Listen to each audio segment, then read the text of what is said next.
NEET crack करने के लिए एनसीईआरटी पढ़नी है, ये तो सब जानते हैं, पर नीट क्रैक करने के लिए एनसीईआरटी कैसे पढ़नी है, इस वीडियो के एंड में डॉक्टर शर्मा ने breathing and exchange of gases में जो लास्ट के अंदर क्वेश्चन होते हैं एनसीईआरटी, उन्हें सॉल्व करके दिखाया और आपको फिर समझ में आएगा कि सच में आप जब एनसीईआरटी का रीडिंग करते हैं, बहुत सारे स्टूडेंट्स मुझे कॉल करते हैं और कहते हैं सर मैंने 5 बार पढ़ ली, 6 बार पढ़ ली, एनसीईआरटी पढ़ रहे हैं, तैयारी हो गई, मैं चैलेंज करना चाहता हूं। मुझे जेन्युइनली लगता है कि एनसीईआरटी में जो लिखा हुआ है उसके बारे में बहुत सारे बच्चों को बिल्कुल भी आइडिया नहीं है। इस वजह से हमारे प्लेटफॉर्म पे ये वाला सीक्वेंस हम बोलते हैं, आप वीडियो देखिए और वीडियो देखते हुए नोट्स लीजिए, उसके बाद एनसीईआरटी का रीडिंग करिए। एनसीईआरटी जिस डेप्थ पे लिखी हुई है आपको एमबीबीएस में भी काम आएगी, ठीक है, पर आप उस डेप्थ पे समझ नहीं पाते जब अपने आप पढ़ते हैं। इसी वजह से कोचिंग्स, इसी वजह से हमारे जैसे वीडियो कोर्सेज एग्जिस्ट करते हैं, और आपको समझ में नहीं आएगा तो आप 320 प्लस स्कोर नहीं कर सकते। तो इसीलिए हम कहते हैं आप वीडियो देखिए, वीडियो देखते हुए नोट्स लीजिए, फिर एनसीईआरटी पढ़िए, एक पार्ट टेस्ट अटेम्प्ट करिए 20 से 25 क्वेश्चन का, जिसे हम मिनी टेस्ट बोलते हैं, फिर एक लाइव सेशन होता है। जैसे आज प्रगति सिंगला मैम का लाइव सेशन है शाम को 6 बजे, बायोटेक्नोलॉजी एंड इस एप्लीकेशन का। आपने क्वेश्चन अटेम्प्ट किए, फैकल्टी को सॉल्व करते हुए देखा, समझे कि नजरिया क्या है प्रॉब्लम सॉल्व करने का, और उसके बाद हर बायो के चैप्टर में आपने 200 क्वेश्चन सॉल्व कर लिए। बच्चों बायो के हिसाब से एनसीईआरटी एक्सट्रीमली इंपॉर्टेंट है, ठीक है, पेपर एनसीईआरटी के बाहर से नहीं आएगा, पर एनसीईआरटी को समझना, वो सच में क्या बोलने की कोशिश कर रही है, इस बात को समझने के लिए आप डॉक्टर शर्मा का वीडियो देखिए, आपकी आंखें एकदम चमक जाएगी कि सच में ये भी बोला गया था क्या। ठीक है बच्चों, तो जैसा मैंने कहा था कि एक और इंटरेस्टिंग वीडियो आपके साथ करेंगे और थोड़ा सा ये ध्यान दिलाने की कोशिश करेंगे कि कहाँ आपसे और चूक हो सकता है, हो रही हो। तो इस चैप्टर को, जिसका हम फैक्ट शीट आपको दे रहे हैं, इसमें ये एक्सरसाइजेज है। Can you see the exercises? क्या आपने ये सारे क्वेश्चंस कभी किए हैं? इसी तरह से एक और किताब है एग्जाम्पलर बायोलॉजी, किसी दिन मुझे मौका मिलेगा तो मैं एग्जाम्पलर बायोलॉजी के में बहुत अच्छे क्वेश्चंस हैं उसमें, वो आपको इस चैप्टर को और समझने में मदद करते हैं। देखिए ये एक्सरसाइज एनसीईआरटी ने दी भी है, ये एक्सरसाइज एनसीईआरटी ने दी हुई है। अब देखिए इसमें एक क्वेश्चन देखिए, define vital capacity, this should be easy, मैंने इसको काट दिया, कहानी खत्म हो गई, मुझे पता है इसकी डेफिनेशन मुझे आती है। अब क्वेश्चन ये आया व्हाट इज इट सिग्निफिकेंस। तो देखिए यहाँ पर एक क्वेश्चन क्या आ गया कि व्हाट इज इट सिग्निफिकेंस। तो अब मुझे समझ में आ गया कि इन्होंने मेरे से ये पूछ लिया है कि जो वाइटल कैपेसिटी है, पहले आप इनहेल कीजिए to the maximum, then you exhale करिए, then you exhale to the maximum, जो total amount of air involve है उसे आप वाइटल कैपेसिटी कहते हैं। अब ये पूछ रहे हैं इसकी सिग्निफिकेंस क्या है। तो अगर आप देखने की कोशिश करें तो मान लीजिए क्रोनिक ऑब्स्ट्रक्टिव पल्मोनरी डिजीज़ है, ब्रोंकियल अस्थमा है, मान लीजिए कोई स्पाइन वर्टिब्रल कॉलम की एबनॉर्मेलिटीज़ है कर्वेचर की, जैसे आपने पढ़ा होगा स्कोलियोसिस, जैसे आपने पढ़ा होगा काइफोसिस, सब में ये वाइटल कैपेसिटी कॉम्प्रोमाइज़ होगी, और वाइटल कैपेसिटी कॉम्प्रोमाइज़ होगी तो ऑर्गेनिज्म का फंक्शनिंग कॉम्प्रोमाइज़ होगा। और अगर आप इसको स्पायरोमीट्री से नाप सकते हैं तो इसका मतलब ये जो पल्मोनरी फंक्शन टेस्ट है ये इन बीमारियों के डायग्नोसिस में आपको बहुत मदद करेगा। तो आपको ये समझ में आ गया कि ये what is it significance. Her question का आंसर दीजिए। देखिए मैं यहाँ पर कुछ भी लिख नहीं रहा हूँ, मैंने केवल क्या कहा है कि आंसर देने की कोशिश कर रहा हूँ, ताकि मुझे पीछे जो मैंने पढ़ा है एक्सरसाइज का मतलब ये है कि आपको ये समझ में आ रहा है कि नहीं आ रहा है। देखिए जैसे मान लीजिए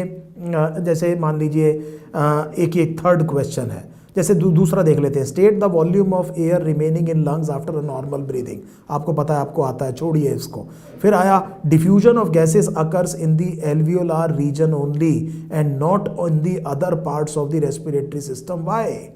देखिए इस वाई का आंसर देने की कोशिश कीजिए अभी बैठ करके, this will be very very interesting. आपका ध्यान कभी इस तरफ जाता नहीं होगा, आज मैं आपको इसका ध्यान दिला रहा हूँ। तो वो क्या कह रहे हैं कि डिफ्यूजन जो होती है वो एल्वियोलार रीजन में ही होती है और बाकी पार्ट्स में क्यों नहीं होती, इसकी why, what may be the why for this. तो मैं तो बार बार कहता हूँ when the why is clear the how is easy. अगर आपने वाई कर दिया तो कैसे करना है ये बहुत आसान काम है। अब देखिए 2 वजह हो सकती हैं, अगर आप अपना दिमाग लगाएंगे इसमें बैठ के तो आपकी थिंकिंग प्रोसेस क्या है, मैं ये देखना चाह रहा हूँ कि आप इसको किस तरह से सोच रहे हैं। तो आप ये कह रहे हैं कि जी जो भी गैस एक्सचेंज होनी है वो केवल किस पर होनी है, एल्वियोलाई पे होनी है, नहीं तो गैस एक्सचेंज होनी नहीं। इसकी क्या वजह हो सकती है? कहीं ऐसा तो नहीं कि बाकी जगह बहुत थिक चीज़ें हों, बाकी जगह जो सरफेस है वो इम्परवियस हो, गैस डिफ्यूज़ ही ना कर सकता हो। और ये जो कंडीशन है वो एल्वियोलाई पर ही हो, और एल्वियोलाई का जो सरफेस है वो एडेप्टेड हो ताकि गैस क्या कर सके, डिफ्यूज कर सके। तो आपको समझ में आ गया, यस एक बात हो सकती है स्क्वैमस एपिथेलियम। दूसरी चीज ये समझिए कि आप ये भी सोच पा रहे हैं कि ये एक्सचेंज करना किससे है, तो ये एक्सचेंज किससे करना है, ब्लड से।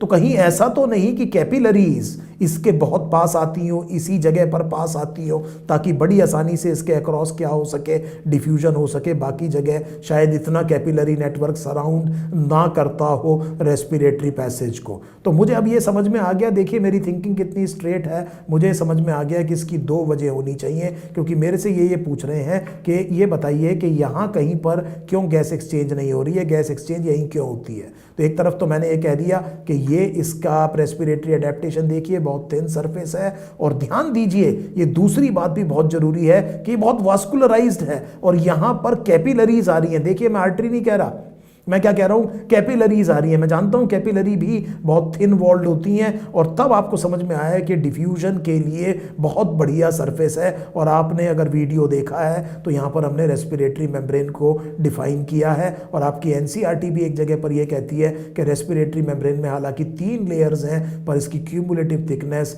1 mm से भी कम है। आगे देखते हैं, what are the major transport mechanisms of CO2 explain. इसको करने की जरूरत नहीं है, आपको आता है ये। What will be the PO2 and PCO2 in atmospheric air compare to that of alveolar air. देखिए ये वो क्वेश्चन जो मैं आपको बता रहा था, मैं आपको ये बता रहा था कि एल्वियोलार एयर में जो कंसंट जो PCO2 है वो ज़्यादा होगी एक्सेल्ड एयर से, एक्सेल्ड एयर से ज़्यादा होगी। ये तो एक्सेल्ड एयर, ये तो बेसिकली एटमॉस्फेरिक एयर को और एल्वियोलार एयर को कंपेयर करने। अगर मैं एल्वियोलार एयर और से फॉर एग्जांपल अगर मैं आपको एक क्वेश्चन देता हूं कि आप एल्वियोलार एयर और एक्सेल्ड एयर को क्या कीजिए, कंपेयर कीजिए यहाँ पर, this is what you need to do. So आपको समझ में आ गया कि इस तरह से जैसे हम सोच रहे थे वहाँ पर इस तरह के क्वेश्चंस भी हैं। इधर देखिए, explain the process of inspiration against normal condition, हमें आता है। हाउ इज रेस्पिरेशन रेगुलेटेड, बिल्कुल हमें आता है। What is the effect of PCO2 on oxygen transport. तो जब भी आपको राइट शिफ्ट पता है ऑक्सी हीमोग्लोबिन डिसोसिएशन कर्व का, पार्शियल प्रेशर कार्बन डाइऑक्साइड का बढ़ेगा तो कर्व राइट में शिफ्ट होगा। इसका मतलब हीमोग्लोबिन की एफिनिटी ऑक्सीजन को कम होगी और ऑक्सीजन डिस्प्लेस होगी, हीमोग्लोबिन से रिलीज होगी और टिश्यू को मिलेगी। जिसको आपने कहा था बोहर इफेक्ट। तो आपको ये याद आ रहा है, देखिए कितनी बढ़िया रिवीजन चल रही है। What happens to the respiratory process, देखिए शब्द क्या है, केवल respiratory process in a man going up a hill. तो इस चैप्टर में जो हमारा रेस्पिरेटरी प्रोसेस है, आप बड़े ध्यान से बात समझिए कि हमारा रेस्पिरेटरी प्रोसेस, आप देखिए यहाँ पर क्या कहेंगे, आप हो सकता है आप केवल ये कहें कि रेस्पिरेटरी रेट इंक्रीज हो गया। ये बात मैं एग्री कर रहा हूँ। आप अगर चढ़ाई कर रहे हैं, अगर आप हिल के ऊपर जा रहे हैं तो आप हिल जा रहे हैं, तो it is a very Stearns process. आपका जो डिमांड है ऑक्सीजन की बढ़ेगी और इसकी वजह से जो है आपका रेस्पिरेटरी रेट क्या होगा, इंक्रीज होगा। बॉडी में भी CO2 इकट्ठी होगी और उसकी वजह से रेस्पिरेशन स्टिमुलेट होगा, तो भी रेस्पिरेटरी रेट इंक्रीज होगा। पर एक बात याद रखिए कि रेस्पिरेटरी प्रोसेस में आपको ये जो आप इनहेल और एक्सेल ज़्यादा कर रहे हैं, ये एयर को आपने टिश्यू तक भी तो पहुँचाना और वहाँ से लेके भी आना है। तो साथ में आपको ये भी बताना चाहिए कि इसमें बेसिकली जो ब्लड है from the lungs to the tissues और जो from the tissues to the lung वो भी बार बार आ जा रहा है, क्योंकि अल्टीमेटली केवल मुझे लंग्स में एयर नहीं पहुंचानी है, मुझे एक्चुअली कहाँ पहुंचानी है, टिश्यू पर पहुंचानी है। तो वो भी रेस्पिरेटरी प्रोसेस की बात समझ में आ गई। रेस्पिरेटरी प्रोसेस में ये भी बात समझ में आ गई कि बॉडी में CO2 इकट्ठी हो रही है, तो जो रेस्पिरेटरी सेंटर है वो स्टिमुलेट होगा और इस वजह से डेप्थ और रेट ऑफ रेस्पिरेशन इंक्रीज होगा। So can you imagine, I am not stopping only at respiratory rate, I am just trying to exert my self कि प्रोसेस शब्द का क्या मतलब है और इससे हम और क्या निकाल सकते हैं। आप देख रहे हैं आप कितना बढ़िया पेपर एक्चुअली NCERT से बना सकते हैं, लेकिन आप जानते हैं कि इस मतलब आप देख रहे हैं एग्जामिनर के पास कितना स्कोप है इसी NCERT से आपसे बारे में बहुत सारी चीज़ें पूछना। यही वो वजह है कि हमने इस NCERT को बहुत डिटेल में अपने वीडियो में क्या किया है, एक्सप्लेन किया है। हम ये चाहते हैं कि वीडियो देखने के बाद में जब आप ये लाइन पढ़ रहे हैं, पहले तो आपको लाइन की सिग्निफिकेंस समझ में आ जाए कि इसमें किस शब्द का मतलब क्या है और आपको उसका पूरा मतलब पता हो और आपको रटने की जरूरत ना पड़े। ये हमारा मकसद है। What is the site of gaseous exchange in an insect, आपको पता है। ये देखिए, डिफाइन ऑक्सीजन डिसोसिएशन कर्व, ये हमें आता है। Can you suggest any reason for it sigmoidal pattern. देखिए ये क्वेश्चन देखिए, ये आपकी NCERT की एक्सरसाइज है। कि ये जो ऑक्सी हीमोग्लोबिन डिसोसिएशन कर्व का जो सिग्मोइडल पैटर्न है, इसकी वजह बताइए क्या है, इसकी वजह बताइए क्या है, कैन यू सजेस्ट। तो अगर आपने वीडियो मेरा देखा है बड़े ध्यान से तो आपको ये पता है कि जब haemoglobin, actually haemoglobin molecule 4 molecule oxygen को बाइंड कर सकता है, it can bind to 4 molecules of oxygen. तो मैंने आपसे ये कहा था कि पहला मॉलिक्यूल बाइंड करने में सबसे मुश्किल आएगी, और जब पहला मॉलिक्यूल बाइंड कर जाएगा तो हीमोग्लोबिन में कॉन्फॉर्मेशनल चेंज आएगा, जिसकी वजह से दूसरा मॉलिक्यूल और आसानी से बाइंड कर जाएगा। उसके बाद जब दूसरा बाइंड कर जाएगा तो तीसरा और आसानी से, और जब तीसरा बाइंड कर जाएगा तो सबसे आसानी से चौथा बाइंड करेगा। This is reason for the sigmoidal shape. इसीलिए हमने ये देखा था कि फिजियोलॉजिकल लिमिट्स में 100 से 40, जो चीज मैं आपको वीडियो में बताने की कोशिश कर रहा हूं, अब आपको वीडियो की सिग्निफिकेंस समझ में आ रही होगी।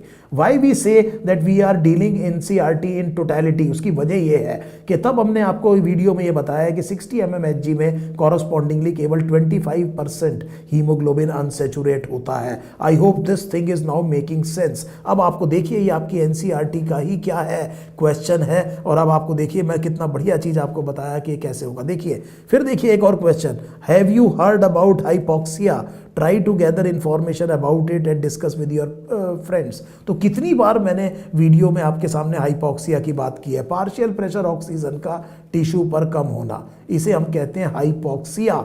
और मैंने स्पेसिफिकली आपको यह बताया था कि इस शब्द से अलग कीजिए इसको hypoxaemia.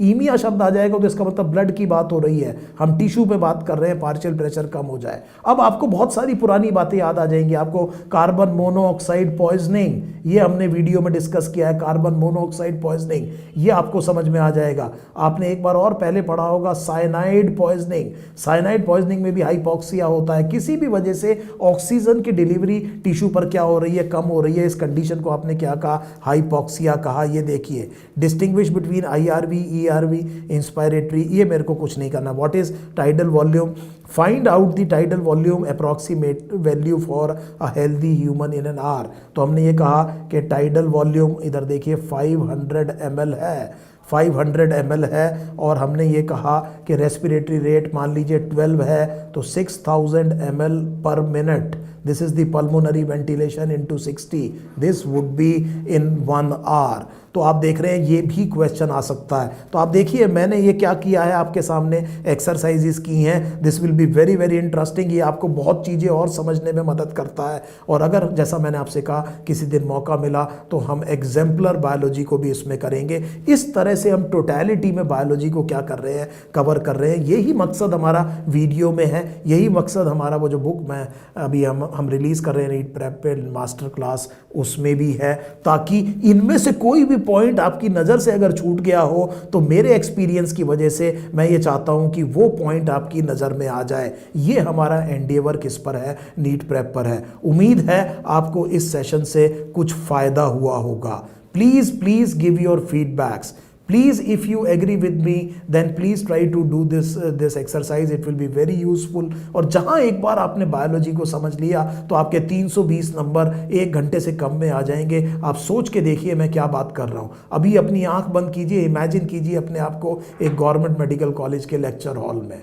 Just try to do it. अगर कोई चीज़ आपके दिमाग में नहीं है तो वो सच्चाई में भी होने में बड़ी मुश्किल हो जाएगी। अपने ऊपर बिलीव कीजिए, सोच के देखिए कि कितना अच्छा लगेगा आपको, और आप ये देखने की कोशिश कीजिए कि ये सारी चीज़ अगर मैंने कर ली तो मेरे लिए ये पेपर उतना मुश्किल है नहीं जो मुझे लग रहा है। Thank you for your time and please please provide your feedbacks for this. Thank you so much.